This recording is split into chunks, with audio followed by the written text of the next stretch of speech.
Fun Bells. टमाटर बड़े मजेदार, टमाटर बड़े मजेदार, उफ टमाटर बड़े मजेदार।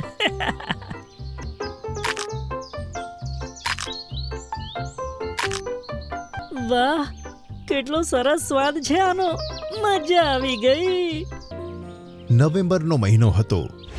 એક તીતી ઘોડો જમીન પર બેઠો ઘાસ ખાતો હતો. શું જિંદગી છે, દરરોજ તાજી ઘાસ ખાવાની અને આખો દિવસ મોજ મસ્તીમાં નીકાળવાનો. તેણે ઘણા સમય સુધી ઘાસ ખાધું અને વધેલું ઘાસ ફેંકી દીધું. ત્યાં જ એક કબૂતર આવે છે અને કહે છે, અરે આ તું શું કરે છે? જેટલી ઘાસ ખાવી હતી તેટલી જ તોડવી હતી ને. હવે આ તૂટેલી ઘાસ રાત સુધી તો સુકાઈ જશે. અરે ઘાસ આની મેં તો ઉગી છે, તે ઉગાડી છે કે? આટલો બધો હિસાબ કિતાબ કરે છે, હું તો આમ જ ખાઉં છું. આમ કહીને તે આકાશમાં ઉડી ગયો. મોટો આયો જ્ઞાન આપવા વાળો. તે થોડી વાર ઉડતો રહ્યો અને પછી તેને જમીન પર એક ટામેટું જોવા મળ્યું. અરે વાહ, ટામેટું. તે ટામેટા પાસે ગયો અને પછી ખુશ થઈને આ ગીત ગાવા લાગ્યો. टमाटर बड़े मजेदार, टमाटर बड़े मजेदार, उफ टमाटर बड़े मजेदार. જલ્દીથી તે ટામેટા ઉપર બેઠો અને પછી ફટાફટ ખાવા લાગ્યો. વાહ, કેટલો સરસ સ્વાદ છે આનો, મજા આવી ગઈ. ખાતા ખાતા અડધું ટામેટું તે ખાઈ ગયો અને પછી ત્યાં જ 6 કીડીઓ આવી ગઈ. અરે આ શું કર્યું તે અમારું ટામેટું ખાઈ લીધું. તમારું ટામેટું? આ તો એમનેમ જમીન પર પડ્યું હતું. અરે વાહ, જો તો તમે, આ ટામેટાને અમે અહીંયા લાવ્યા હતા. પછી મારા પગમાં દુખાવો ઉપડ્યો, તેથી તે મારાથી ઉચકાયો નહીં. તેથી હું મારા બીજા 2 સાથીઓને બોલાવવા ગઈ હતી. હવે અહીંયા આવ્યા ત્યાં સુધી તો તમે તેને ખાઈ લીધું. અરે માફ કરજો, અડધું તો હું ખાઈ ગયો. બાકી ટામેટાને હું તમારા ઘર સુધી પહોંચાડી દઈશ. આ ટામેટું અમે આજના ખાવા માટે નહોતા લઈ જતા. શિયાળો આવવાનો છે, શિયાળામાં ખાવાનું શોધીશું તો પણ નહીં મળે. તેથી જ અમે અત્યારથી જ ખાવાનું જમા કરીએ છીએ. અમે આ અડધું ખાધેલું ટામેટું લઈ જઈશું ને તો તે તો રાત સુધીમાં સડી જશે. હવે તે અમારા કંઈ જ કામનું નથી. શું કીધું? શિયાળા માટે અત્યારથી? હા, અમે શિયાળા માટે અત્યારથી જ ખાવાનું જમા કરીએ છીએ, કારણ કે અતિશય ઠંડીમાં ગયા વર્ષે બહુ જ બધા જીવજંતુઓ મર્યા હતા. સારું, તમે મને ટામેટાના છોડ પાસે લઈ જાઓ. આના બદલામાં હું 2 ટામેટા તમારા ઘર સુધી પહોંચાડી દઈશ. આ સાંભળી કીડીઓ ખુશ થઈ અને તીતી ઘોડો બધાની સાથે ટામેટાના બાગમાં પહોંચ્યો. તેણે ડંખ મારીને 2 ટામેટા જમીન પર પાડી દીધા. જુઓ, એકલો થઈને હું તેને કેવી રીતે ઉઠાવું છું. તીતી ઘોડો ટામેટું ઉઠાવવા જાય છે, પણ ટામેટું તો ખૂબ જ ભારે હતું. અરે આ તો બહુ ભારે છે. આ બંનેને હવે હું તમારા ઘરે કેવી રીતે પહોંચાડું? આ સાંભળી કીડીઓ નિરાશ થઈ ગઈ. પછી તીતી ઘોડાએ પોતાનું મગજ ચલાવ્યું. હા, હું તને ઉઠાવી તો નથી શકતો, પણ તને ગબડાવીને ગમે ત્યાં લઈ જઈ શકું છું. આમ કહી તીતી ઘોડો ઉડ્યો અને તેણે ટામેટાને ધક્કો મારવાનું શરૂ કર્યું. ટામેટા આગળ રગડવા લાગ્યા. અરે વાહ વાહ ભાઈ, આ તો જોરદાર આઈડિયા છે. તીતી ઘોડો આ રીતે તે ટામેટાને ગબડાવતો તેમના દર પાસે લઈ ગયો. બીજું પણ લાવું છું, તમે અહીંયા જ રોકાઓ. તે ફરીથી હવામાં ઉડ્યો અને આ જ રીતે બીજું ટામેટું તેમના દર પાસે લાવ્યો. ધન્યવાદ મોટા ભાઈ. આના પર કીડી રાણી બોલી, અરે ભાઈ, તમારા માટે તો આ કામ ખૂબ જ સહેલું છે. તમારે પણ શિયાળા માટે અત્યારથી જ ખાવાનું જમા કરી લેવું જોઈએ. આ વખતે ભારે હિમવર્ષા થઈ શકે છે. જમીનનો કોઈ પણ ભાગ ક્યાંય જોવા નહીં મળે. ત્યારે તને ખૂબ હેરાનગતિ થશે. અરે તમે તમારા કામમાં લાગેલા રહો. હું તો ક્યાંય ઉડીને જઈ શકું છું. અહીંયાથી નહીં તો બીજે ક્યાંયથી હું મારા ખાવાની વ્યવસ્થા કરી જ લઈશ. આમ કહી તે ત્યાંથી ઉડી ગયો. થોડા દિવસમાં જ કીડીઓએ ઘણું ખાવાનું ભેગું કર્યું. તેઓ તેમના દરમાં જ બેઠી હતી. એવામાં કેટલાક મકોડા ત્યાં આવ્યા. ચલો તમે બધા દરને ખાલી કરો. અરે ઘણી મહેનત કરીને અમે આ ખાવાનું જમા કર્યું છે અને આ અમારું દર છે. હવે અમે તેને કેમ છોડીએ? જુઓ, ઠંડી વધુ વધી રહી છે. અત્યારે જ નીકળો, નહીં તો નીકળવાનું મુશ્કેલ થઈ જશે. હવે કીડી મકોડામાં લડાઈ થવા લાગી. એવામાં તીતી ઘોડો ત્યાંથી પસાર થતો હતો. અરે, આ કીડીઓના દરમાંથી કેવો અવાજ આવી રહ્યો છે? તીતી ઘોડો દરમાં ઘૂસી ગયો તો તેને ત્યાં મકોડા જોવા મળ્યા. શું થયું? તમે લોકો આમ કેમ વાત કરી રહ્યા છો? હે, મોટા ભાઈ જો ને, આ કીડીઓ અમારી સાથે દાદાગીરી કરી રહી છે. અમને કહે છે કે આ દરને ખાલી કરી દો. કેમ ભાઈ, તમે એમ કેવી રીતે આ લોકોને નીકાળી શકો? આ આમનું ઘર છે અને તેમાં રાખેલો સામાન પણ. અમને જ્ઞાન આપવાની વાત ના કર અને તારા કામથી કામ રાખ અને અહીંયાથી નીકળ, સમજ્યો? અચ્છા, હું મારા કામથી કામ રાખું? સારું, હું તને દેખાડું છું કે હું શું કરી શકું.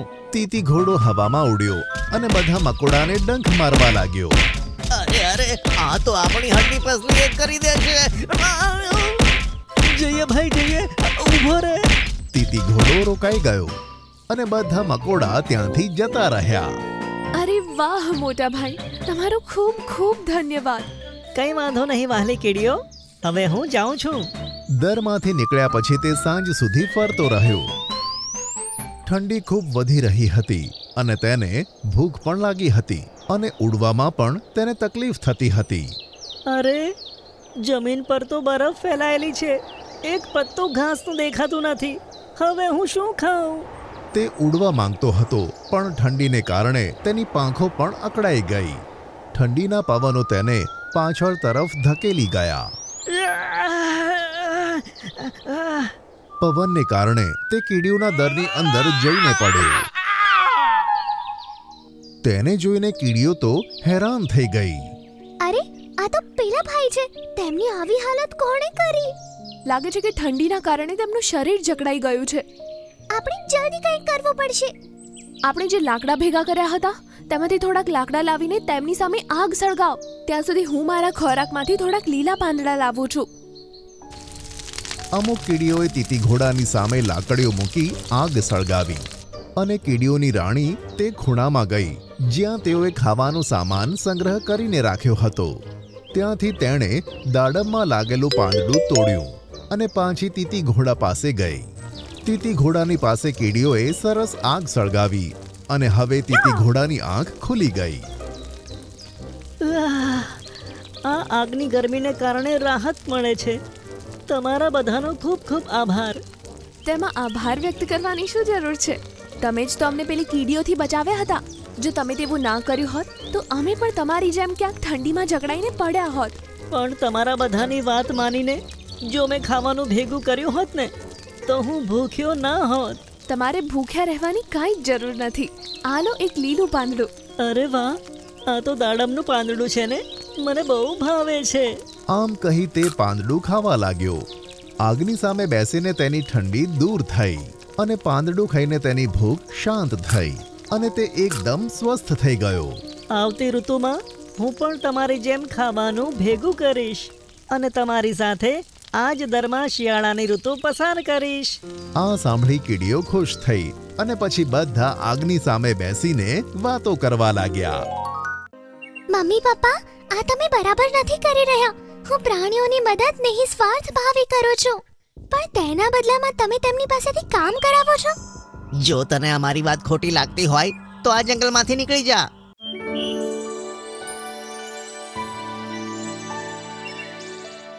મિંકી ચકલી હમણાં સૂઈને ઉઠી હતી. કોઈ મારી મદદ કરો, હું તકલીફમાં છું. અરે, આ કોનો અવાજ છે? પોતાના મમ્મી પપ્પાને સૂતેલા છોડીને તે પેલા અવાજ તરફ ઉડી. તેણે જોયું કે ઝાડીઓની અંદર સોનું કબૂતર ફસાયેલો છે. અરે સોનુ ભૈયા, તમે આ કાંટાવાળી ઝાડીઓમાં કેવી રીતે આવ્યા? હું તો ચૂપચાપ મારા ઘરે જતો હતો. એક બાજ મારી પાછળ પડી ગયો અને તેનાથી બચવા માટે આ ઝાડીઓમાં ઘૂસી ગયો.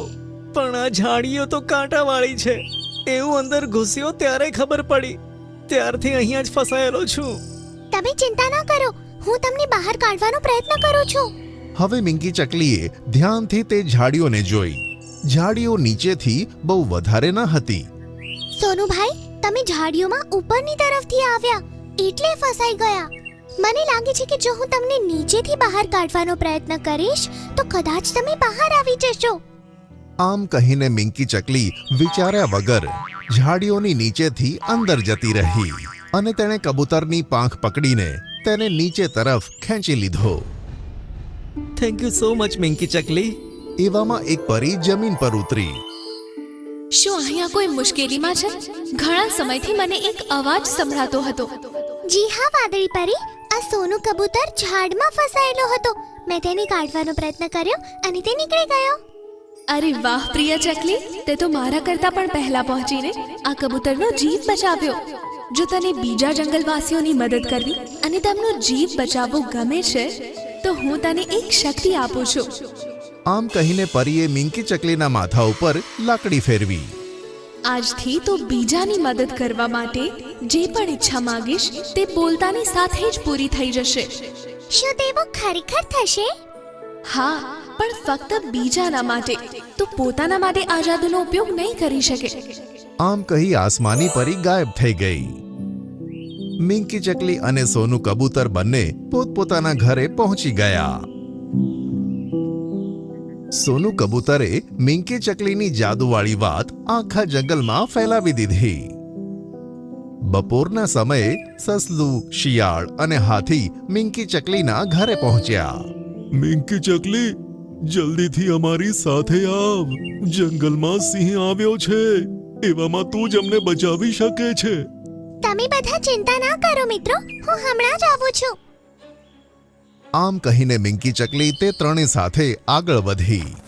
મિંકીના મા બાપ પણ આ વાતથી હેરાન હતા, તેથી તે પણ પાછળ ગયા. આ બધા તે જગ્યાએ પહોંચ્યા જ્યાં એક ખૂંખાર સિંહ હતો. તેણે એક હરણને માર્યું હતું અને તેનું માંસ ખાઈ રહ્યો હતો. આજથી હું આ જંગલનો રાજા છું. દુષ્ટ સિંહ, હું છું ત્યાં સુધી આ જંગલનું કોઈ પણ પ્રાણી તને રાજા નથી માનવાનો. જો તારું ભલું ઈચ્છે છે તો જતો રહે અહીંયાથી. આટલા બધા જાનવર મૂંગા ઊભા છે અને એક ચકલી મને ચુનૌતી આપે છે. આ સાંભળી મિંકી ચકલીએ તેની આંખો બંધ કરી અને બોલી કે આ દુષ્ટ સિંહ જે મારી સામે ઊભો છે તે 10 દિવસ માટે એક પગથી લંગડો થઈ જાય.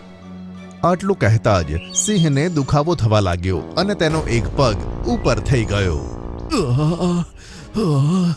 એવું લાગે છે કે મારા પગનું હાડકું ચટકી ગયું છે. બહુ દુખાય છે. આ ફક્ત 10 દિવસ માટે રહેશે. જો 10 દિવસની અંદર તું જંગલમાંથી ના ગયો તો પછી તને હું ઉંદર બનાવી દઈશ. ના ના, હું આજ હાલતમાં અહીંથી જતો રહું છું.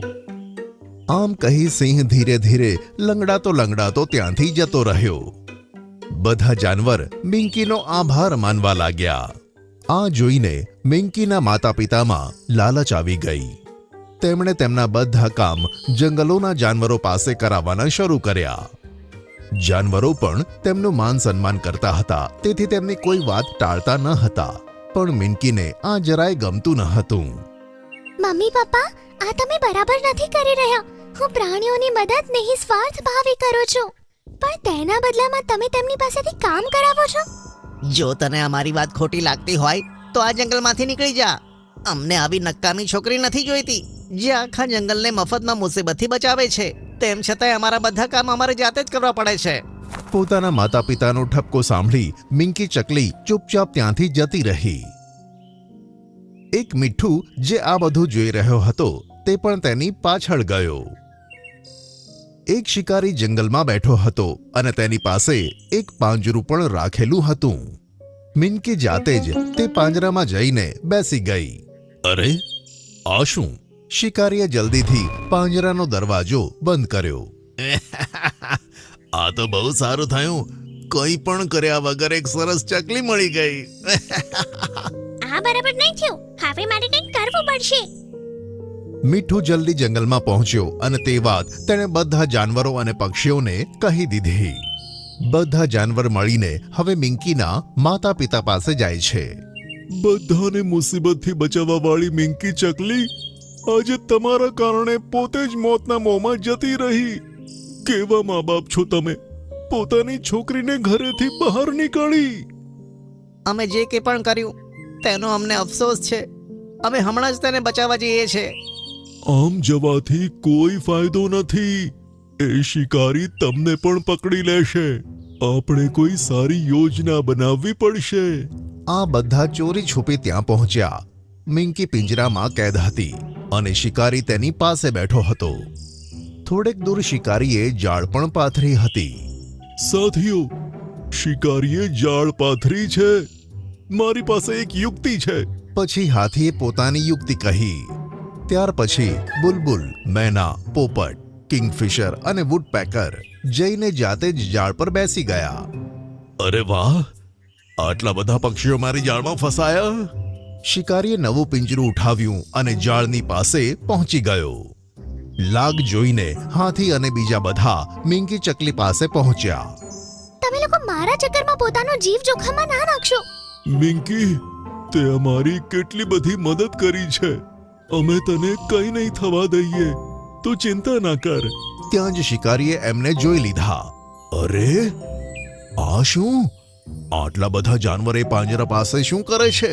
ત્યાં જ હાથીએ પાંજરું ઉઠાવ્યું અને બધા ત્યાંથી ભાગી ગયા. મારી ચકલી લઈને ભાગ્યા? કંઈ વાંધો નહીં. એક ચકલી ગઈ પણ આટલા બધા પક્ષીઓ તો ફસાયા. આમને પાંજરામાં પૂરું અને અહીંયાથી નીકળી જાઉં છું. શિકારીની પહોંચથી દૂર આવીને હાથીએ પાંજરાને જમીન પર મૂક્યું. રામુ હાથી, તું પાંજરાને આ બાજુથી તારા દાંતમાં ફસાવી લે. બીજી બાજુ હું એને મારા દાંતમાં ફસાવીને ખેંચીશ. બની શકે કે આ પાંજરું તૂટી જાય અને મિંકી બહાર આવે. હા, આજ કરીને જોઈએ છે. રામુ હાથી અને ગેંડાએ પાંજરાને બંને બાજુ પોતાના દાંતમાં ફસાવી લીધું અને ખેંચવા લાગ્યા. આ જોઈને બધા જાનવરોએ તો પોતાના મોઢામાં આંગળા નાખી દીધા.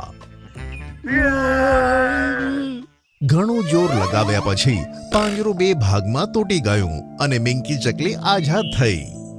ધન્યવાદ મિત્રો. ચાલો હવે આપણા બીજા મિત્રોનો જીવ બચાવીએ. મોડું ના થઈ જાય. હવે મિંકી બધાને લઈને શિકારી પાસે પહોંચી. અરે, આટલી મોટી ફોજને લઈને કેમ આવી છે? આ શિકારીના જાળમાં જેટલા પણ પક્ષીઓ ભરાયા છે તે બધા નીકળીને આઝાદ થઈ જાય અને આ શિકારી પોતાના જ જાળમાં ફસી જાય. આમ કહેતા જ બધા પક્ષીઓ તે જાળમાંથી મુક્ત થયા. અરે, આ કેવી રીતે થયું? પછી એ જાળ આપમેળે શિકારીના શરીર પર લપેટાઈ ગઈ. અયે બાપરે! બધા જાનવર અને પક્ષીઓ હસતા હસતા ત્યાંથી જતા રહ્યા. આ સાંભળી મિંકી ખુશ થઈ અને મિંકીના મા બાપ મિંકીને સરસ રીતે પ્રેમથી રાખવા લાગ્યા.